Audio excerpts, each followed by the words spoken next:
What is going on?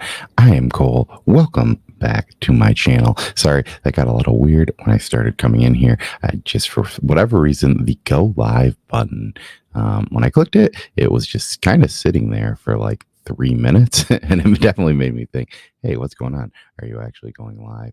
I just want to verify it's pretty early that my volume is working here before I start. And hey, look, it is. So, what I want to do is in this video, normally I do this edited, but it's been pretty busy here. So I just wanted to make sure that I still got out because last week I did not release one of these videos. So, what I like to start with, and if you've seen this, you've probably heard me talk about this already, but I always like to share this. So, one of the things that I want to share is just when I go through and figure out what I am getting. I always use League of Comic Geek. I know that sometimes they can be a little bit off on their titles, but it was, yeah, just going through and, figuring out what's coming out. So this is what's coming out for this upcoming week, which is October 19th, 2022. And yeah, these are just kind of all the titles. I use this. It's not always right. Sometimes there are delays.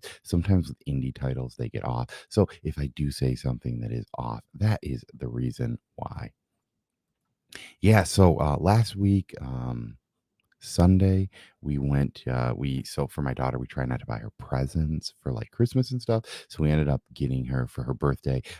There's like this thing called the Grey Wolf Lodge. It's like a water park that's indoor. We were there Sunday through Tuesday and then just getting back to work on Wednesday, which was my birthday. I was pretty busy. So I've been behind on getting into this stuff. So I wanted to make sure to get this video out because I have been a little bit behind, but thank you. And yeah, everything is good. I just, have had some time to really go in and do stuff with the family. And then, I got behind with work too. So just kind of had to catch up on all of that. So the first book that I'm going to talk about for this week is Deadly Class, number 56. This is the final issue of Deadly Class. I've loved Deadly Class.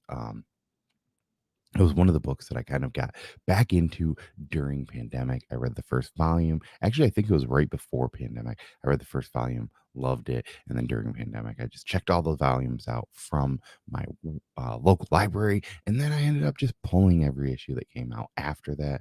Um, it is kind of an assassination high school that takes place in the 80s. In this final arc, they've been going through and adding in a bunch of new stuff, going through different years, which is cool to kind of see the music evolve because this book does take a lot of ties into music also. Hey, Mad Spidey, welcome. I'm just going over my top picks for this upcoming week. So Deadly Class, number 56. This is a final issue of Deadly Class. So while I am bummed to see that happen, it'll be great to kind of see the conclusion of this fantastic story that Rick Remender has been doing.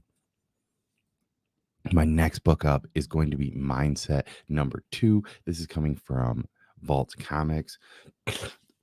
Oh, excuse me. So if there's another channel on here named the Pull List Executioner, I think is his name. He has been talking about Zach Kaplan being one of his favorite authors right now, especially with sci-fi stuff. I ended up getting the first 3 issues of this on his recommendation, and I really loved it. It's a really cool issue. While I'm guessing, once again, like Deadly Class is probably not a great starting point for anyone, but I think it's a pretty cool idea, and I think it's probably worth checking out the trade. The idea is essentially they like are kind of living in this world with all these apps, and then people are trying to start to want to steal this app that they are going to make. I really like the way that this book has been written. I think the art might be not for everyone, but I have pretty much enjoyed it so far. I've read these all digitally, so I'm going to end up getting this one digitally, but I really think that I'll probably end up coming back to this and pulling the trade just because I think it's been fun, and I'll probably go back and reread this. It's kind of hard, you know, with some of this stuff. I've been so behind, but this is a book that I recently caught up on. So I just really wanted to talk about it because I think people will like it, and I think it's a pretty good book. Vault has had some pretty solid books over the years, so I think they're definitely worth checking out. Yeah, and the visuals in this are kind of like blurry and muddy, and it's really good. I mean, the cover kind of shows what it looks like too. So my next book up is True Cult #3. This is a book I think I've talked about every issue so far on this. It's from IDW. I know a lot of people were really into this when it was I think it was a Kickstarter at first, but I've been pulling these single issues from IDW, and I've really enjoyed what I've liked so far. The idea is that this, fast food worker is going to try and rob a bunch of places and ends up getting mixed up with the cult of Satan. And there's a lot of weird stuff that ensues throughout this, but it has been really fun. It is another book that I am truly caught up on. And while it is only 3 issues in, I think there's only going to be 4, maybe 5 total issues. Once again, not a great starting off point to just pick up this book. But if the premise of what I've talked about here is something that, sounds like something you might like, it might be worth putting on your trade wait list, or even maybe picking up some of the single issues if your shop still has them. I know with a lot of like indie companies, there's certain comic shops don't have them, but I think with something like IDW, they're a pretty big brand. So I know that a lot of people will carry that. Next up, we've got a DC book, and this is a #1. It is Batman One Bad Day Penguin. This is from John Ridley. I loved the Tom King book that he did for the Riddler. I've not read the Two Face one. These are fairly big books, so they definitely are worth the money if you want to get something worth reading. But I love these covers.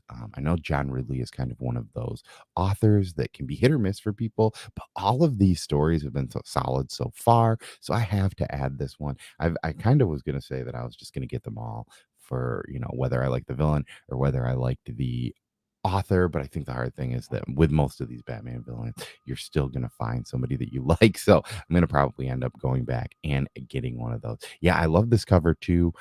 It's pretty, all these covers have been solid for this, but yeah, this is, Penguin is one of those bad guys. I don't know that we've had a lot of Penguin. I'm trying to think back. I mean, I'm a little bit far behind on Batman and Detective, but I can't really remember the last time Penguin has been kind of a showcase character. So it will be kind of cool to see, another story with him. Hey, what is going on, 23 Munch? Thank you for stopping by. I am on the 4th comic of my top 5 most anticipated comics. And #5, we've got the same author. We got John Ridley. We got GCPD. So this is Gotham City Police Department. For those of you who do not know, I know that there was a book that came out by Tom King last week, or maybe 2 weeks ago, called Year One Gotham City. I thought that was going to be kind of a Gotham City Police Department based book. It looks like it is not. So this coming out is pretty good. I know Renee Montoya or Montana or Montoya is the main character of this story, as you can see her front and center here. So I think this will be another story based in kind of the lure of Gotham, and see, I'm probably going to pick up this first issue. I'm going to see if I like it and whether or not I'm going to keep going down the rabbit hole. I've been trying to keep my Bat books lower just because there are so many Batman books that come out, but this is a little bit different that I thought, I like the lure of Gotham City, and being able to see some of that I thought would be pretty cool. So getting into this one is a little bit different than most Batman books. But hey, you know, I thought that it would still be a good one to read and, recommend for people that want to know a little bit more about the city and see kind of some of the underlings. So most of the time I only do this top 5, but today I'm going to throw in a 6th one, and this is going to be Should I Get This Book? And this is Deadly Neighborhood Spider-Man #1. I don't know. I haven't been getting into too much of the Spider-Man books. I got the first issue of the latest run. Um, and it was alright, but I felt like I was missing something, so I just ended up canceling the next issue, and I just put the trade on, order and kind of read it in trade. I know that when issue 10 came out, a bunch of people loved it, so it seems like maybe it has gotten better, but for me as a new reader, it is that. This is probably something that I wouldn't normally love because it looks like who knows what he's doing. I'm guessing maybe this is an Elseworld tale, but for all of you Marvel or Spider heads, let me know down below, do you think Deadly Neighborhood Spider-Man is a good book to check out? Once again, thank you everyone who stopped by while I was doing this live, and everyone watching this on the rerun. Thank you for stopping by. I recently hit 500 subscribers, so I'm probably going to do something for that. But make sure to leave a comment down below. Let me know what books you're most excited for. Is there a cover out there that just is great for you. And yeah, I'll just kind of go back over my top five. We're going with Deadly Class number 56. This is the final issue of Deadly Class. We've got Mindset number four. We've got True Cult number three. Batman One Bad Day, Penguin number one, and Gotham City Police Department, The Blue Wall. But yeah, let me know down below, what are you looking most forward to? And yeah, if there's anything you think I missed, let me know down below too. I love talking about comics and just going off from there. Also, yeah, if there's any horror movies you want to recommend, I'm trying to watch 31 horror movies throughout the week of October. I think I've gotten to 14 so far. So yeah, if you have any and they're streaming, especially, that helps me so that I can find it. But once again, thank you for stopping by. As always, I've been Cole, and peace.